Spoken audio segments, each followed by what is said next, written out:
देखिए, एक पुरानी कहावत है, सत्ता में जब आदमी रहता है तो कुछ नहीं समझ में आता है। सत्ता में थे तो जातिवाद जनगणना याद नहीं आई, और 2017 के पहले या 2022 के पहले कभी जातिवाद जनगणना की जिक्र उनके ज़बान से आई। सामाजिक न्याय समिति की रिपोर्ट जो 27% आरक्षण पिछड़ों को लागू है, उसको बांटने की सुध उनको आई।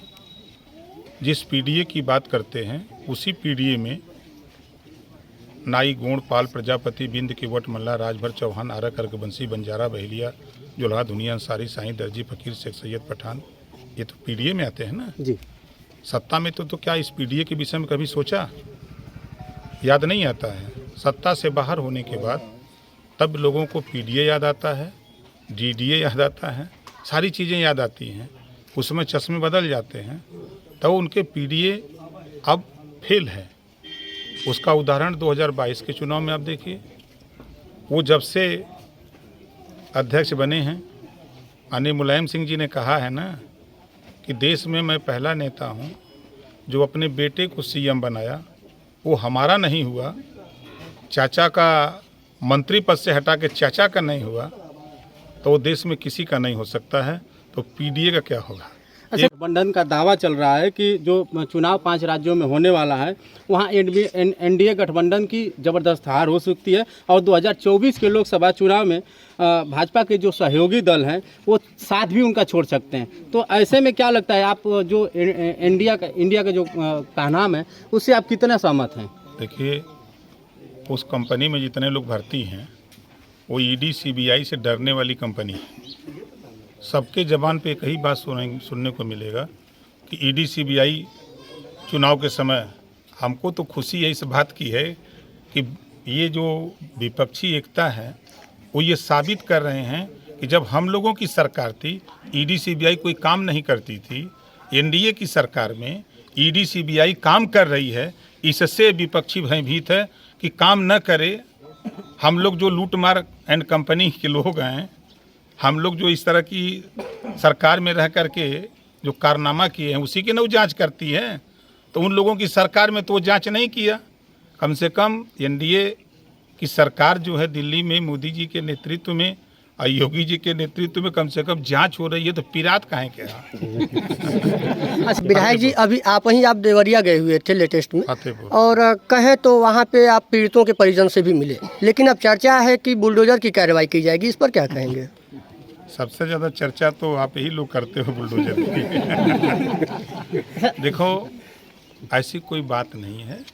देश कानून से चल रहा है, कानून के दायरे में सारी चीज़ें हो रही हैं।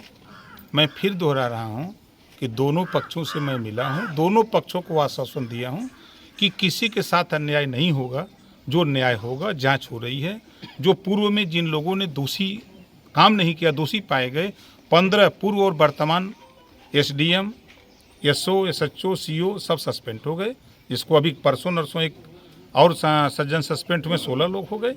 तो सरकार कटिबद्ध है न्याय देने के लिए। दोनों पक्षों की जांच हो रही है। जो छन के आएगा वो कार्रवाई होगी। देखा जाए मंत्री जी, जो भाजपा के ही सांसद पर वो सरकार की बुलडोजर नीति है, वह कहीं ना कहीं गलत है। और इस तरह या किसी मकान बनाने में कितना समय लगता है, कितने मेहनतें करने पड़ती है, तो बुलडोजर नीति को उन्होंने इस तरह का सवाल किया है सरकार से। क्या कुछ कहेंगे आप? देखिए, आप लोग उनके बयान का बाल का खाल निकाल रहे हैं। उनके बयान को पढ़िए, सुनिए ज़रा। देखिए, यही होता है ना कि आप लोग ऐसे मास्टरमाइंड हो भाई कि बाल का खाल निकाल देते हो। तो चर्चा भी चल रहा है, सुनने में भी आ रहा है कि जल्द ही आप मंत्री भी बनने वाले हैं। तो क्या लग रहा है कि दारा सिंह चौहान भी आपके साथ आ सकते हैं? इस पर आप क्या कुछ कहना चाहेंगे? नवरात्र में कुछ ऐसी कुछ नई खबरें मिल सकती हैं? हम भी सुन रहे हैं, चैनलों पर आप लोगों के देख रहे हैं। अब ऑथेंटिक न्यूज कोई मिले तो बतावें आप लोगों को। अभी आप हाल ही में बिहार गए हुए थे, और वहाँ पे आपने एक नारा दिया था, जो ज़मीन सरकारी है वह ज़मीन हमारी है। क्या यूपी में भी ऐसा ही कुछ कहेंगे? देखिए, उस नारे का उद्देश्य समझिए कि 60% बिहार में भूमिहीन लोग हैं। 100 व्यक्ति अगर 100 परिवार है तो 60 परिवार भूमिहीन है।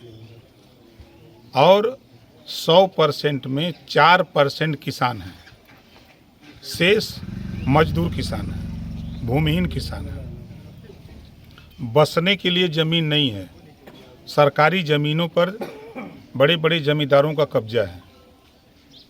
तो जो सरकारी ज़मीन है, अगर उनको आवास के लिए 5 डिसमिल आवंटन कर दी सरकार, जैसे अमीरों को फैक्ट्री लगाने के लिए देती है, उसी तरह वहाँ के गरीबों को 5 डिसमिल ज़मीन आवास के लिए, जो सरकारी ज़मीनें हैं वो कृषि आवंटन के लिए, उनको पट्टा कराने के लिए, गरीब अशिक्षित है। वहाँ सबसे ज़्यादा, आप भी समझ रहे हैं, पूरा देश जानता है कि सबसे ज़्यादा शिक्षा बिहार में है, लेकिन वहीं सबसे ज़्यादा IAS और IPS भी बिहार में पैदा होते हैं। तो अशिक्षा के वजह से वो जिस भाषा में समझते हैं, हम उनको उस भाषा में समझाने का प्रयास करते हैं कि भाई जो सरकारी ज़मीनें छूटी हैं, लोग कब्जा किए हैं, वो ज़मीन हम आपको दिलवाना चाहते हैं। आप संगठन बनाओ, तैयारी करो। आने वाले दिनों में जब 25 का चुनाव होगा विधानसभा का, आप 10 MLA पैदा